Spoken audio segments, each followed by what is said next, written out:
Reality, the #1 podcast for unfiltered and unapologetic culture, entertainment, and relationships. Tap in live Thursdays, 7 to 8 p.m. Eastern Standard Time, as I chat with some of the dopest artists, celebrities, influencers, entrepreneurs, and more. Make sure to catch us live Thursdays, 7 to 8 p.m. Eastern Standard Time on Facebook, YouTube, and Roku. See you soon.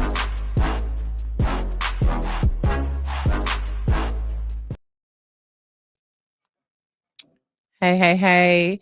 Welcome to Rocky's Reality. Thank you, Joe. Listen, come on, Joe. I appreciate you, Joe. I love you. Listen, y'all better get y'all, Joe. Y'all better get y'all one of these, okay? Well, what up, though, everyone? I am here and honored, and y'all will probably see I'm rocking my Detroit gear because I'm a proud D girl, and I'm excited to have a fellow Detroiter, fellow D boy who's really just gone global with what he's doing. And as you all know, I love to always highlight those of us from Detroit who are doing big things and just highlighting those who are good human beings who are making the world a better place.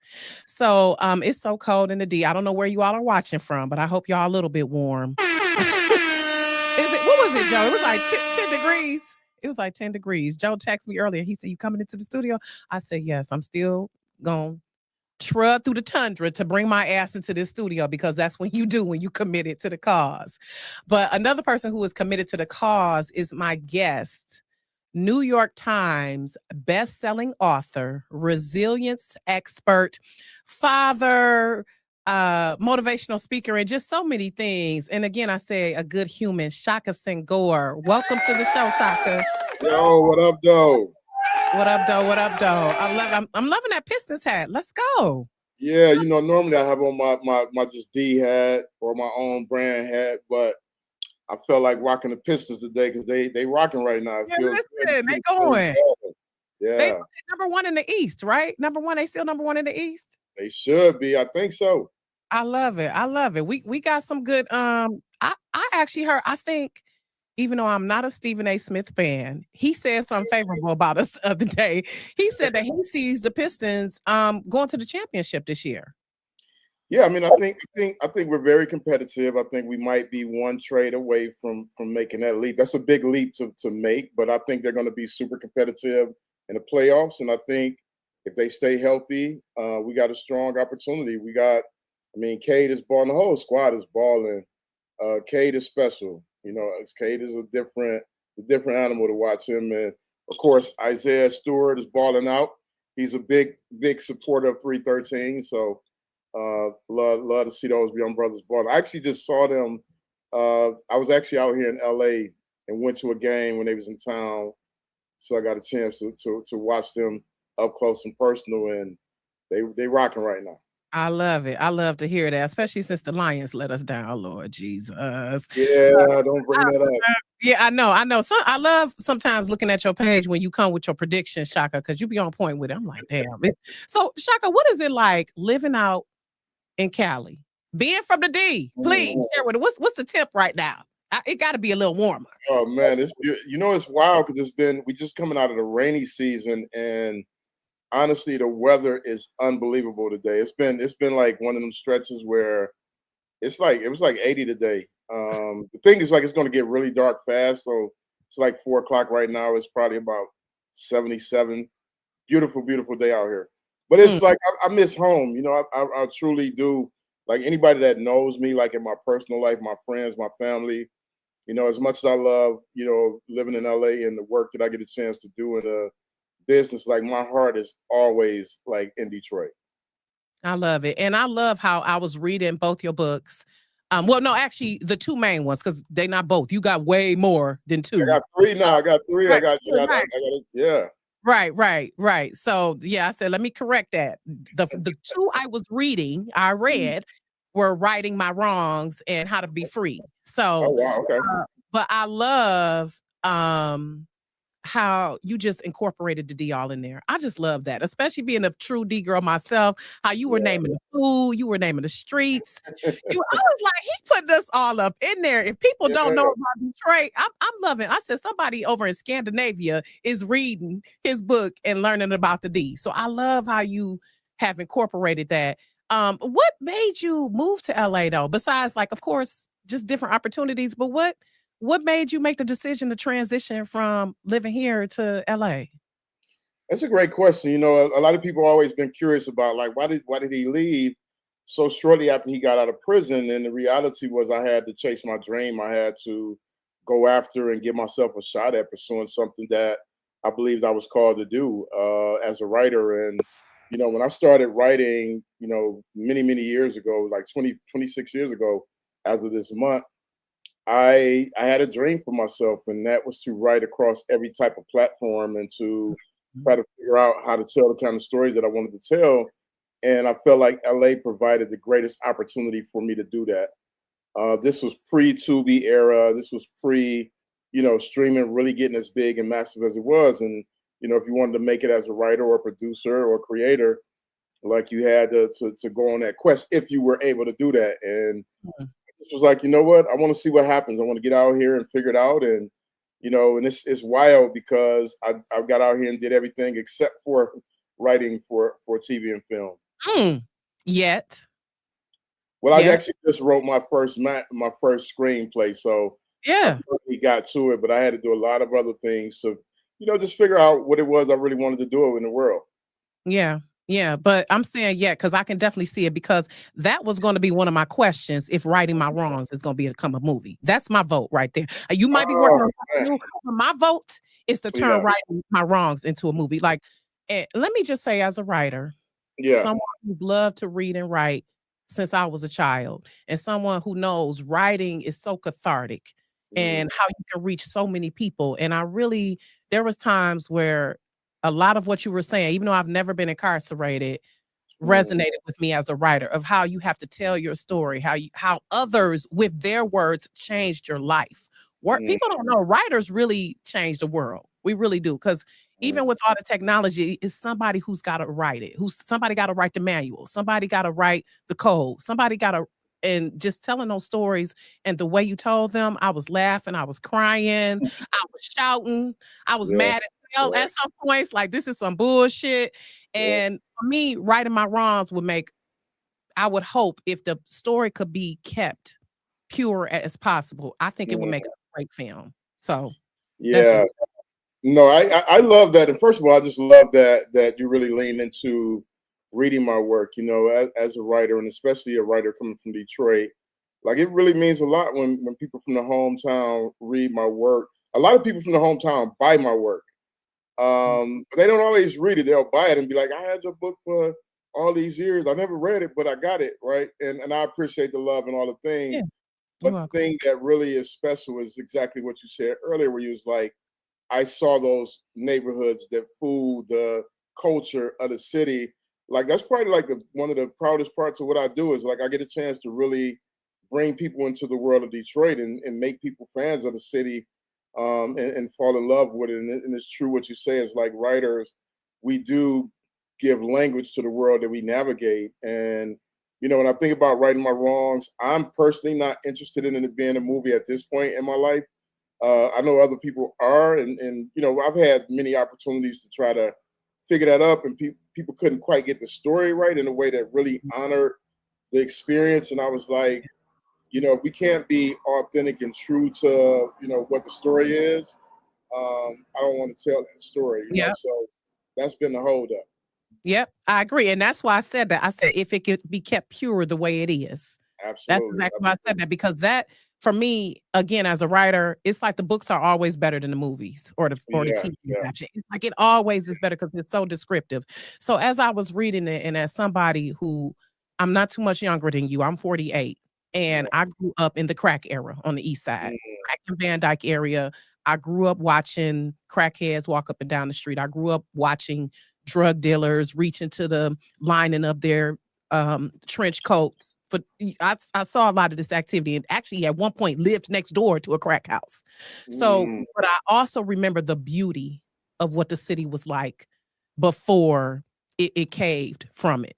So, what was that like, exposing that? And, was that like kind of triggering for you as you wrote about it? Yeah, And it's really hard because it's like, to live in the city pre-crack era and know like the beauty and then also to know that I was lured into that culture that, contributed to the downfall of a lot of our neighborhoods and community. I also felt it was something that was really important to talk about because there's a big part of our community that has been impacted deeply by it. From your experience, you talk about living next to a house where crack is sold. Like that's devastating for a kid because it's nothing but chaos and disorder and dysfunction. And a thing that we don't talk about enough about is the impact that it had on parents during that era, yeah, and how many parents became addicted, and what that meant for the children growing up beneath them. And when you're a young kid in it, and you're hustling, and you're trying to survive and take care of yourself, you're not thinking about this large impact that is happening because it was all new to all of us. And I think sometimes people forget that. People tend to glorify the streets without realizing that we were kids. A yeah. lot of us were Yes, kids. We a lot of stuff were, we look back on, we didn't even realize how yeah, fucked up it was. Like, to be honest, because I say that casually. I grew up next door to a crack house because yeah, I became desensitized, and the blessing is I had a family who gave me a foundation. I was mm, raised next door to my grandparents too. So my yeah, granddad, they were old school, and they were Christians, and they raised us right, so to speak. So in a sense, and I had a mother who was a hardworking mom. So I thank God that I had the family who still showed me what could be beyond that. But I do salute you for still highlighting and illuminating that that was part of your journey. That's how you ended up, because people don't really understand what happens to you as a child definitely affects you as an adult. And so when people, I love how you put the story out there to show them, like, I wasn't just this ruthless drug dealing nigga who shot somebody. You have been traumatized. And so that projected onto what you did. absolutely. And that's the part of it. Like, I've been so authentically true in my storytelling because I think so much of that part of the culture gets glorified, and people want to celebrate. Like, I do think it's important to honor those of us who survived and we made it, and we're doing stuff positive and meaningful to impact community. But it was nothing glorious about that era. Yeah, we made money and we did the things, but that came with a lot of gun violence. It came with a lot of heartbreak, a lot of addiction, a lot of sleepless nights and hungry nights, and Mhm. it's just like a culture that I wanted to tell the truth. I didn't want to just talk about the hero side of it, but like, no, let's talk real. Like, this is a real life, and it was a real tragedy, and it's nothing I would have wished on anybody to go through. Especially knowing what I know about it now. But I feel fortunate to have been able to come out on the other side of a lot of the painful experiences that I had in my life. Yes, and I'm glad how you've articulated that. And I remember this one part you said, getting locked up like everyone else was imprisoned, like your Mm, whole family was. So now that you are free, how has your yeah. freedom liberated others? Now you're liberating us. It's so wild because when I started writing in prison, I had a very particular dream, and thought about what I would do as a writer, and it was, I'm going to write these books that was really like novels and fictions about the streets of Detroit, and I ended up writing real life, which I became really successful at. And it wasn't until the pandemic when I realized this calling that was on my life. Part of my mentoring work, all those things. I just felt like that's something I would do anyway. Is be there for young people in Detroit and advocate for them and do what I could to support them. But it was really through the pandemic when I started getting like really notable people reaching out, highly Mhm, successful people, highly accomplished people, and they were like, "Shaka, I don't know what to do with this isolation I'm feeling. How do mhm. I help myself? How do I help my company? How do I help my other friends? Do you have some wisdom?" And it made me reflect on the experience I had when I wrote "Righting My Wrongs." People would come up to me, and Rocky, when I tell you, they would open up about everything. Yep, telling you their whole life. Addiction. I mean, addiction, Yep. suicidal ideation, infidelity in their relationships. You name it, people would just like literally sometimes trauma dump. But what I realized is that my work was creating an invitation that Mhm. people felt comfortable with me. Yep. They Yep. felt like I can share this with somebody who's sharing so much of himself with us. Yep. And that's when I realized that not only do I want to tell the stories, but I also want to give people a framework, some tools, and some life lessons that they can take with them. Like you don't have to just read my story. You can actually take these lessons and apply them to your life, and you can literally create the life that you want for yourself. Yep. And so that's how what you're doing. So we can segue into how to be free. So if we Yeah. can bring that cover up right quick, How to Be Free, a proven guide to Yeah. escaping life's hidden prisons. And I love how you said hidden prisons because a lot of us are grieving, a lot of us are angry, a lot of us have shame and guilt, and we haven't verbalized it. But our Absolutely. behaviors are saying that. And as I was reading, I said, "Damn, he okay." You really you telling my story and a lot of people's story because a lot of us have grief. And who says to us, "Oh, have you been to grief counseling?" A lot of us, people died in the hood. Our friends have died. Our family has died. But do we go to grief counseling? No. We had a funeral. We had a repast, and bam, we get back to life. Do we ever Right. talk about the shame? And I really appreciate, especially that part where you talking about you had like that come to Jesus moment with your parents, and that's Yeah. something that all of us need to have like that cleansing moment, and it's like you had that realization. So talk about how you determined what were the prisons that people were keeping hidden. And like you said, it's Mhm. people who could be millionaires, and that's what is kind of an equalizer in a sense. Like all of us have experienced grief. All of us has been angry or felt less than or shameful or scared to be vulnerable. So talk about how you brought it together because I really like how you broke down these are the hidden prisons and this is Mhm. how you can break free of them. And I love how you gave tangible steps to do that.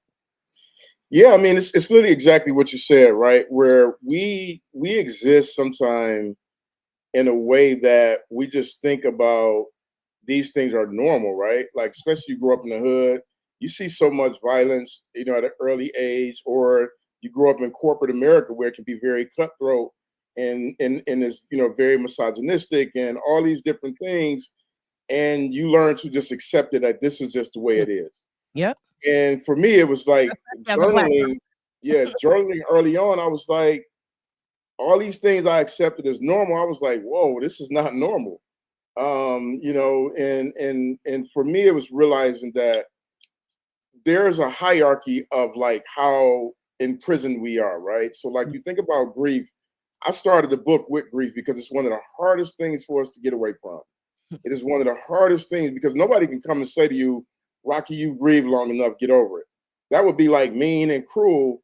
And so what happens is a lot of time because we don't have anywhere to place that energy, we just sit with it. mm, Like you say, we go yep. to the repast, we go from the repast to the bar, we go Oh, from the bar to the bedroom, and then now we're mhm, just in this cycle of avoiding the hard stuff because mhm. we're self-medicating. Yep. And once you get to a space where you're like, oh, I can actually create space for this, the grief, the anger, the shame. Shame is a difficult one because it basically what it ends up doing is like we mask the shame with anger. Hmm.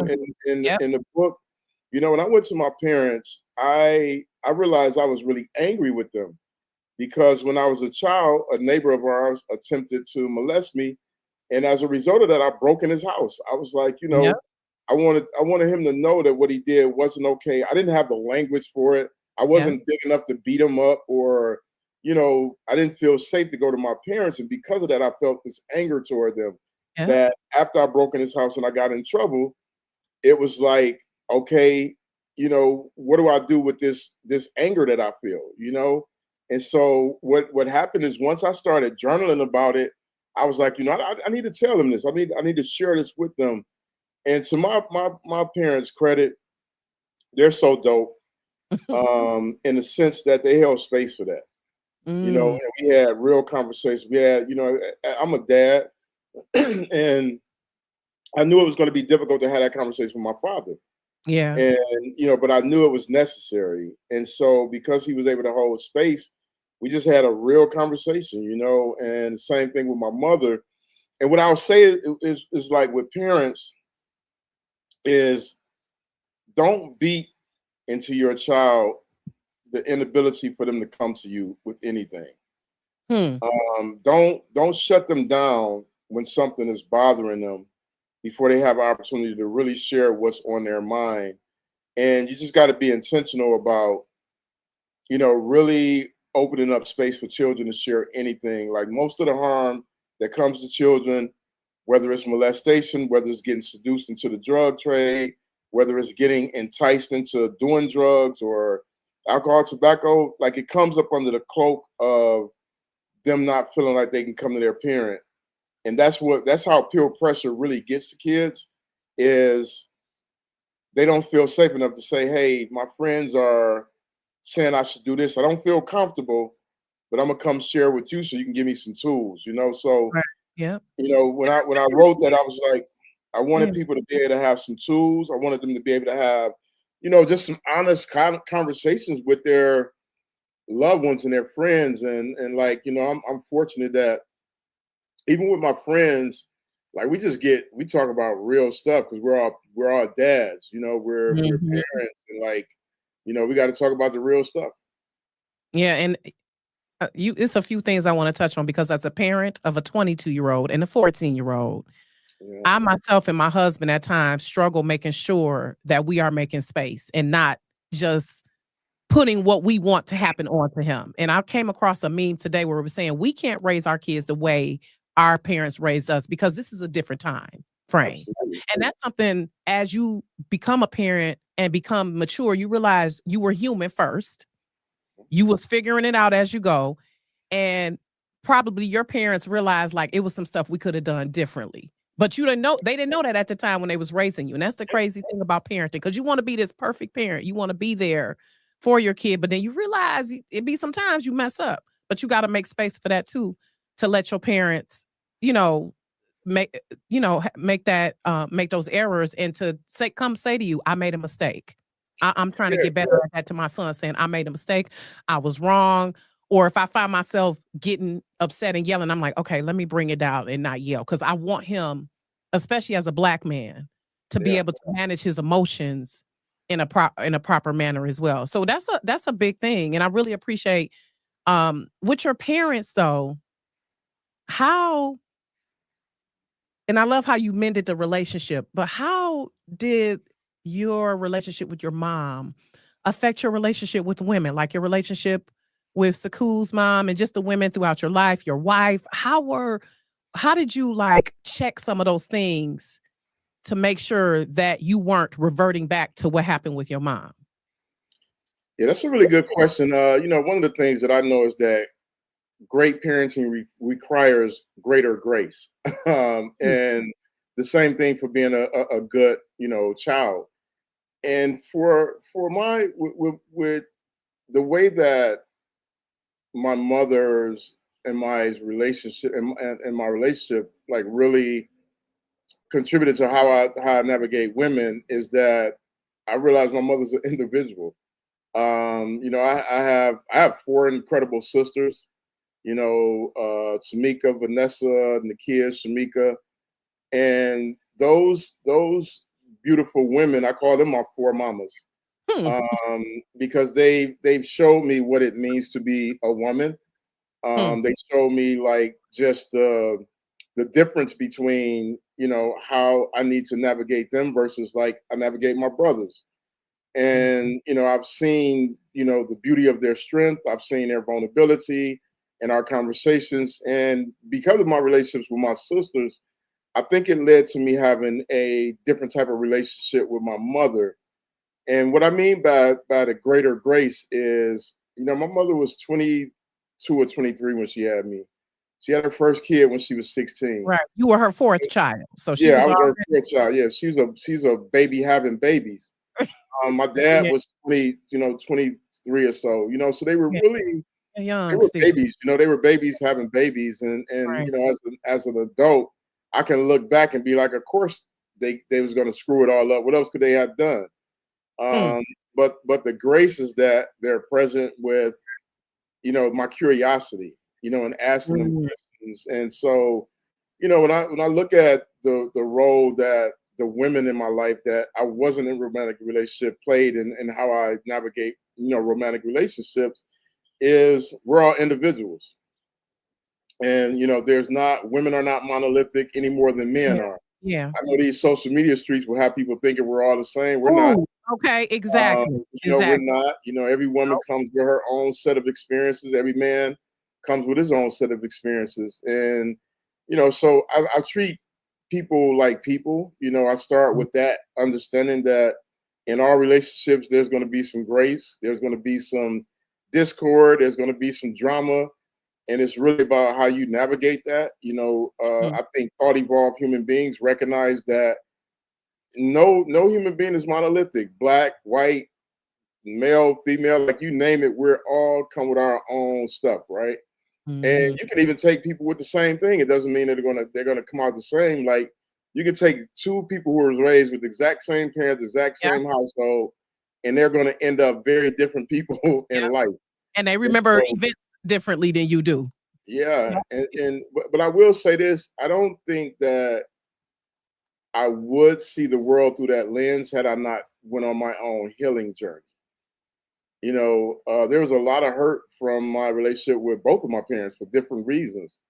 But because I went on my own healing journey, it allowed me to reassign responsibility where it should be reassigned, but also to be accountable and be Mhm. responsible to myself and Yep. realize that whatever life experience I had was really going to be a matter of my own choosing. Yep. And so that's how those relationships Mhm. impact my other relationships. I love the accountability. You have a lot of that, because we live in a society where someone's pointing the finger at somebody else. Yeah, And it's like you have to be accountable for if you crashing out, if you're responding in a certain way, we have to be accountable for that. But it's so easy to point at others. So I love that accountability, that you took, and especially in that moment where you wrote the letter to your brother's mhm, murderer. You said yeah, you didn't send it though, but yeah, you still wrote the letter because you said, and showing that, okay, I can forgive you, but that mhm, doesn't mean reconnection. right, And I think that's absolutely, such a huge, I want to say that's something I struggle with, like forgiveness. Cause it's like Jill Scott said recently, I can forget you before I forgive you. Shit. It's just, especially the older we get.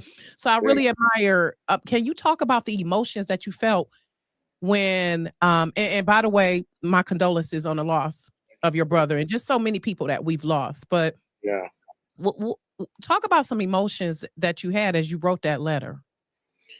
Yeah, that was a great question. I mean, it was devastating to our family. My younger brother Sherrod was murdered. It was devastating, and as most families like go through that devastation, and I had conflicted emotions. I was angry at the person who murdered him. I felt, I was grieving, but also felt guilt because I made somebody else's family feel like that, like I've caused somebody's death. And so there was this whole cocktail of emotions, as a result of that. And for me, being, therapeutic for me was is writing. And when I thought about the young man, I didn't know him. He was my brother's friend, but he was one of those friends that came on the scene when I was incarcerated. So I didn't know this young man. And I was like, something really had to be really going on wrong in his life for him to kill somebody that he thought of as a friend, Hmm. and Yeah. to not only kill my brother, but to leave my brother in a house. 'Cause I've heard other cases where people mistakenly killed a friend or even acted out of anger, and in that moment was like, oh, let me call the police or ambulance. But that was just a coldness to that, and I'm like, what's wrong with what's happening to this Mm. person? And I thought about, myself. I wasn't who I was at 19. The young Mm. man that pulled that trigger.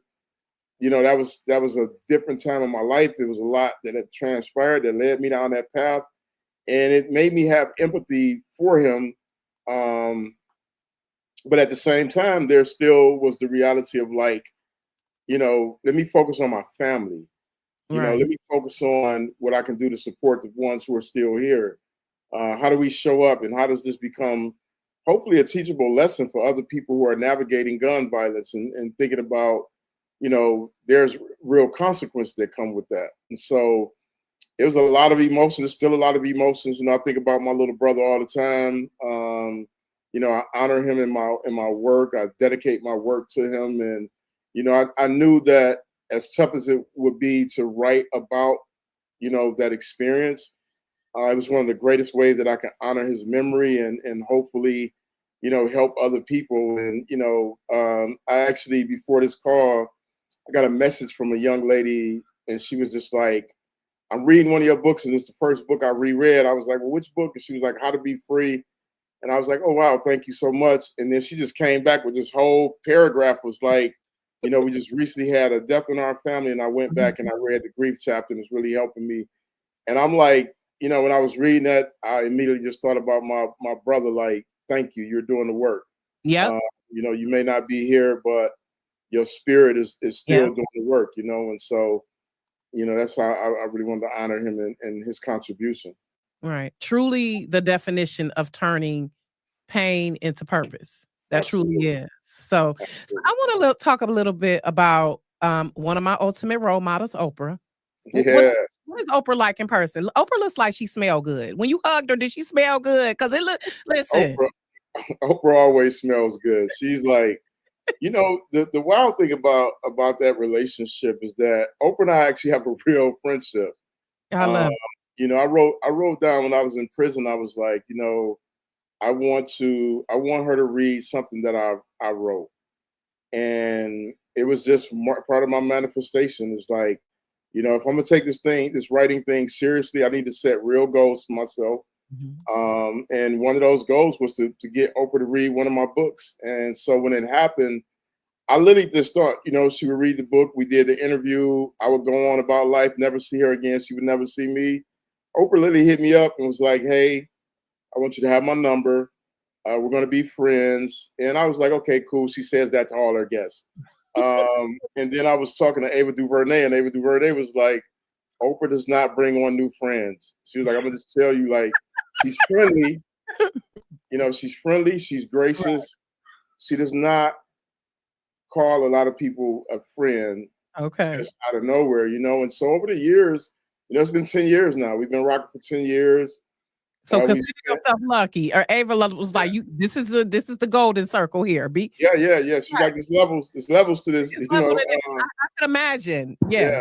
But it's so funny, and the sweetest thing is that she's very genuine, like her she had a book that came out Tuesday, and I text her, I'm like, I don't even expect her to respond. I'm like, it's pub day, his book is out, you on all the things. I literally text her, I was like, congratulations on pub day. And she literally responded like right back. She's like, I'm out here in these pub streets. And so it's just like a genuine, right. It's not performative. I love that. She's performative. She's genuinely a good person. Yeah. And anytime her and I have a conversation, it's always just beautiful. It's dope. And, I'll send her a voice memo. She'll send me voice memos. We'll be chopping it up. It's turning into something special. And I'll say this too, is like, the role that she has in the world is so tough. Anybody who's doing public facing work, it's so tough. Everybody wants you to be this person or that person. And, nothing you can do will ever be enough, because you're never going to be able to satisfy any and everybody. And what I would say about her is that when you step back from whatever judgment you have about her, that woman has made more dreams come true than anybody in the history of mankind. Period. Full stop. I don't know any other human being that has made as many dreams come true as Oprah has made. And has inspired as many people. Yeah. Besides Michael Jackson, maybe. I don't know. But yeah. But even in that, people were like, oh, she need to be doing more. And I'm like, what are you talking about? Right. Not satisfied. She they don't understand a she lot of the retire her crown whenever she feel like it. Exactly. And that's how you know she is a paragon. She's a paragon because she really don't have to write any more books. She really don't have to do any more podcasts. So that lets you know that the crux of her work is really to make an impact. And It that's is. what you've done. She's super intentional about it, and like that's the coolest thing about it is like you can get to that stage and be arrogant and cocky and blah Right. blah. When I Yep. tell you, Oprah is so sweet in her vulnerability. Like her doing this book is like her doing her first book. She still shows up with that same sense of awe about life. And like that's a great example to live by that I think is something that's like because it's easy to start accomplishing things and start feeling yourself and start forgetting to be grateful and to be in the spirit of gratitude Yep. and to Yep. be I have moments where I'm so amazed at my own life outcomes and not even the things that people would think, but more so about like my willingness to rise to the challenge Yep. and the ability to just teach myself things I don't know. Like I'm in awe of that and it keeps me really grounded. I love that for you, and I love how you exhibit that, especially as a D boy, Shaka, because that's part of my thing with us in Detroit. How everybody thinks they a celebrity, and I'm like, Yeah, yes, Detroit, we are the shit. We are the shit. yeah, However, we need to live humility, and I notice like A-list celebrities like Oprah, they be so humble in yeah, certain aspects, and that's the key there. You to know you are the shit, but you don't have to project it like that because people, yeah, it's just it's gonna just emanate from you regardless. yeah. So And that that's why. usually comes with confidence, right? Is confidence kind of eradicates some of that arrogance, Yeah, and but also get it too, right? Like we come from a tough city where people have talked smack and they've dogpiled us and and then especially if you're like black and all y'all do is crime and blah blah and like we hustle with the best of them. We innovate, we're creative, we're always thinking out the box, but we're also like a warm people. Like we got a tough. Our city is tough. There's no doubt about that. It's a tough city, but it's also a warm city. yeah, Like you can walk into a store, a gas station, chop it up with somebody you ain't never seen before, and y'all are besties in that 5 minutes all in line, and then y'all go on about your life. And I promise you see the person again, you'll swear it was like a family reunion of somebody who knew each other forever. There's a beauty in that, you know what I yeah, mean? And so, I love that Detroit be like, yo, we about this life on whatever level. But I also think it's important to do the work, to do the hard work, yep, because it's a competitive world. And so what I yeah, always just try to tell the kids that I mentor is like, listen, yeah, feel yourself, be confident, be bold, but do the work because you yep, got to have the work to back it up. You know what I mean? Because exactly, exactly. life is going to test you, and that facade will get tore down if you ain't got nothing beneath it. Right, right. I appreciate it. Did you say nothing but ether? Now, I say if you don't have anything beneath it, Beneath it, okay. yeah, Because yeah, yeah, see, my next thing I want to talk about Nas right quick as we wrap it up, and that's why I was probably yeah, thinking you said ether because I got yeah, Nas on my mind, which is one of my favorite MCs and your yeah, favorite MC. absolutely. And shout out to you for being on King's Disease too, with composure, and talk about how you crafted that and brought that together. It's the craziest story. And it's like, first of all, shout out to Nas. It's like Nas is genuinely a real one. He appreciates art at a very high level. But the Mhm. backstory is I got this tattoo in 1994 at Michigan Reformatory after I heard Illmatic, and it's literally the worst tattoo ever. Yeah, I remember you saying it And was looking kind of yes, yeah, it's yeah, wild. it It's was real wild. The crude. tattoo is terrible. But told a friend, that friend hit Nas up. Me and Nas ended up meeting at his house, a couple times. The first time it was very chill. It was very like, what up, what up? You know how brothers do. But over time, I went to a couple of concerts. We chopped it up. One day we broke bread and we just hung out for like hours, just kicking it. And during the pandemic, well, before the pandemic, we actually ended up, this is a sidebar, his latest album with DJ Premier. I actually went to Queens, my first time going to Queens, New York. Me and Nas, we was actually at a dinner with some friends. He was like, yo, what you getting into later on? I'm like, chill, I'm about to go back to my hotel. He's like, you want to roll to Queens with me? I literally roll to Queens with Nas, and we pull up. I don't even know where we going. I'm just like, who's going? I'm not gonna Listen, say Nas, go. no Nas, whatever we going, it's gonna be Right. good. Let's go. We ended up at the studio with DJ Premier. Crazy night. We talked. I listened to them tell stories all night. It was crazy. But long story short, during the pandemic, Nas he texted me one day and was like, yo, I got this song I'm working on. I would love for you to do something on it. He was like, don't rap, just but you can freestyle. And I remember just sitting in my office. I was here by myself, and I was like, this is the craziest shit ever. Like Nas asked me to do a song with him. And so I was like, okay, when do you need it? You know, he was like, I'm in the studio right now. So I literally was like, you know what? I'm about to do this right now. I don't know if it's gonna be perfect. I don't even know if it's gonna be good. But what I do know is if that man leave that studio, there's not Without going to be a second invitation. right And I'm like, so now. I'm gonna get it done now, right? And so I literally did it. I did it on my voice memo. I still have my original voice memo on my phone. I did it, and I literally just sent it to him. And Within of that same day. yeah, literally within an hour. Within an hour. I love So that piece that's on Composer, that is literally me. Just I freestyled that piece within an hour, sent it to him, and it was wild because I didn't know if I made the album because I didn't hear back from him. Right, And right, he got back to me. He was like, "Yo, this is poetry," and then that was it. And then I didn't hear from him for like months. And my second book was coming out, and I ended up when King's Disease 2 was dropping. I seen the album cover art, and I was like, "Oh wow, this is crazy," because it's literally the same color art as my second book. And Mm. he hadn't even seen my second book, and I hadn't seen the album cover. And I hit him up. I was like, "Bro, this is crazy. You ain't gonna believe this. Our colors lined up. That's divine energy. Blah blah blah." And he's like, "Man, it's so dope." He's like, "I can't wait till you hear our song."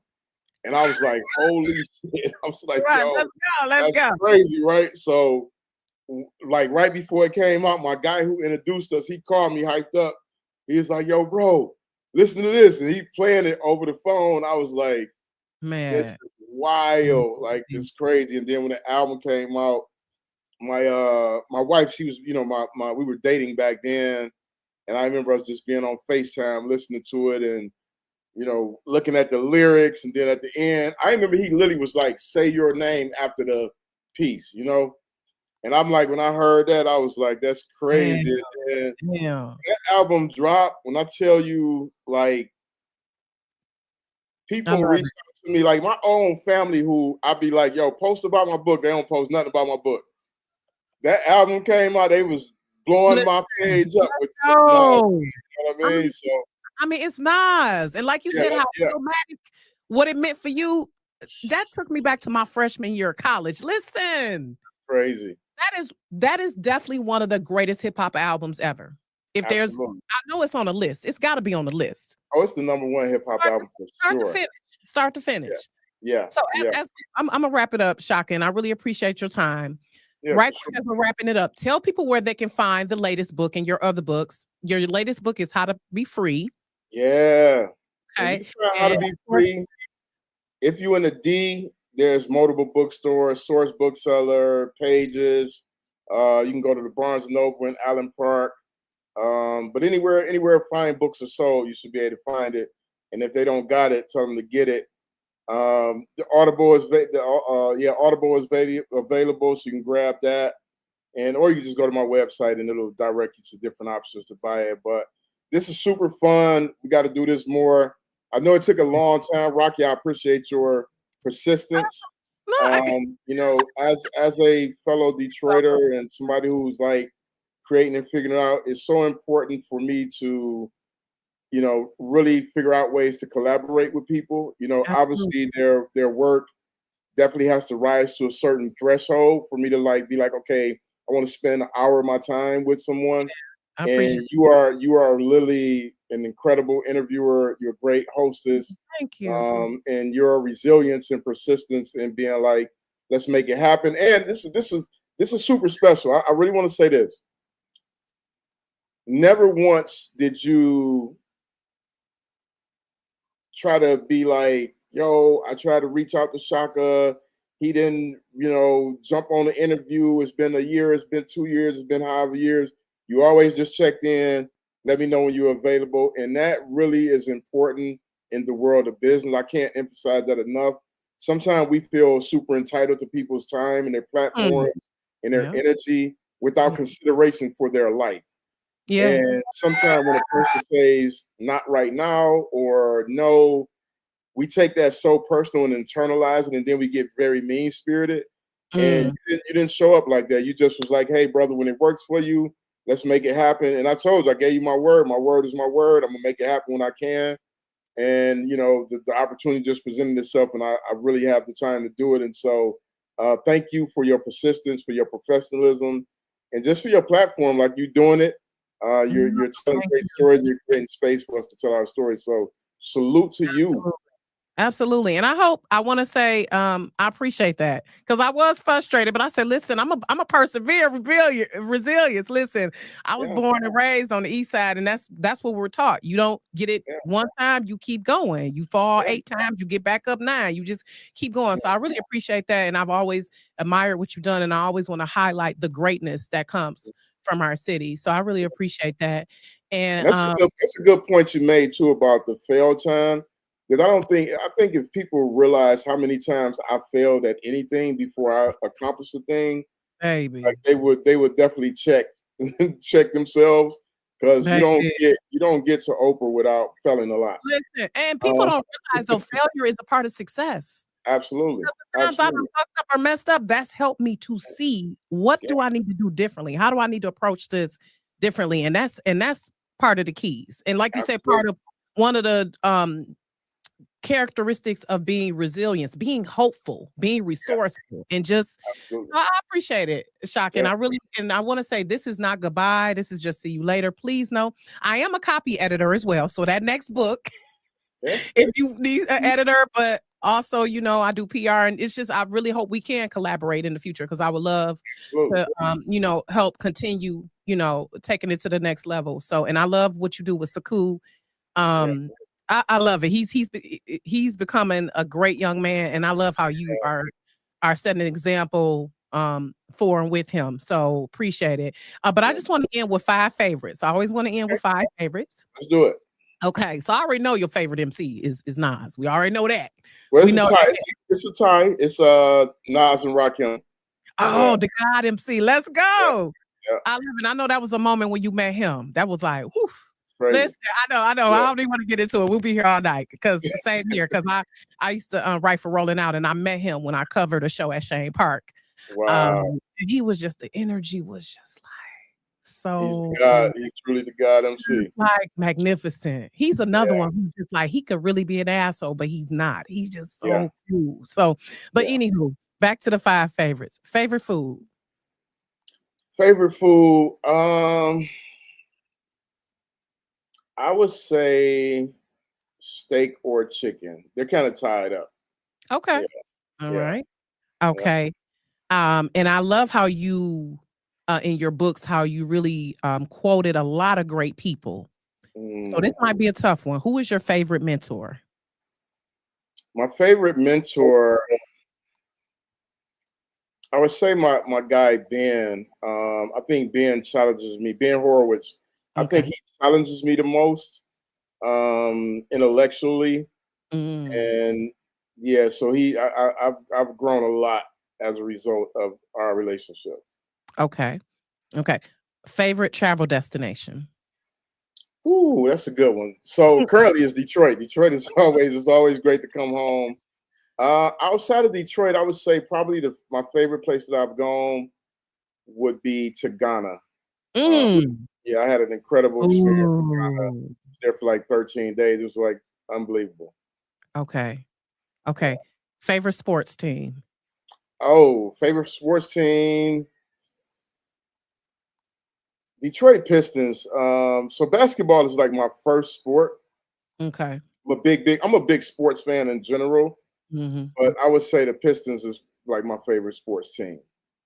But Okay. Detroit Tigers has my favorite sports apparel. Huh. I love You the mean D hat. The D hat is just okay. timeless. Yeah, it's Yeah, so cold. That old yeah, English D is it's so classic. It's cold. It's yeah, so cold. yeah. Okay, this might be a hard one. What was the favorite book you read? Because I know you've read Mm. thousands. So favorite book. It's so tough because I have like all these algorithms of like what books meant in my life. Okay. Um, so I got to cheat on this one. Autobiography of Malcolm X is Ooh. probably one of my favorites. Huh? one of the most important would be Dope Fiend by Donald Goins. Oh, yeah. And then As a Man Think of has probably been the most critical change agent book in my life. Okay. And I want to end this by highlighting the literary club that's happening in the Michigan Central. That's coming. Is that coming? Is it That is opening coming. next month? Are we That is close the to that most goal? surreal thing. Right quick, tell the people what is that about? So the Boys and Girls Club will be announcing a new club inside the Michigan Central train station. And there is a lounge inside that Boys and Girls Club called the Shaka Senghor Literary Lounge. You can take or donate books up at 313. Just go up there Mhm. and drop a book off, your favorite book, gently used or brand new. Take it up to 313. Age group of books for teens or for whomever. Just what? For teens and young adults. So think Okay. about what is a book that if you were 17 or 25, you would have hoped or wished somebody put in your hand, or a book that means a lot to you that somebody put in your hand. Mhm. And drop it off at 313 on Livernois, the Avenue of Fashion. Yeah, yeah, and so the literary lounge is open, and so kids are gonna be able to come in. Are they gonna be able to buy books, check out books? What is it? Oh, so the Literary Lounge is going to be just a space for kids to who are part of the Boys and Girls Club to create, convene, to learn. Over the years, I'll be hosting stuff when I'm in town, conversations, talks, workshops. So it's just going to be a great place for young people to find themselves. I love it, I love it. Appreciate that, Jose. I love Jose is my husband. Yeah. Shout out to my hubby Wash. He's "Imma make sure I watch," so shout out to my boo, Hello, who King. would love that Pistons cap, by the way. Love Yeah, it. He's a yeah, baseball cap fiend as well, so, yeah. but thank you, Shaka, again. Tell people where they can find you and support you and buy your books and all of that. You can find me everywhere at Shaka Senghor on every platform. Easy breezy. Me at me under my name. I love it. I love it. Thank Yeah, you again, Shaka, and I appreciate it. Yeah, it was definitely a while coming, but I realized that things all happen in their time, and absolutely. that's definitely been a testament of your life of how things happen in the time they're supposed to happen. So Yeah, again, I appreciate you, and I appreciate everyone for watching and tapping in. And yeah. Rocky Reality, see you all soon again. Take care, Shaka. All right. Peace, sis. Good night. All right.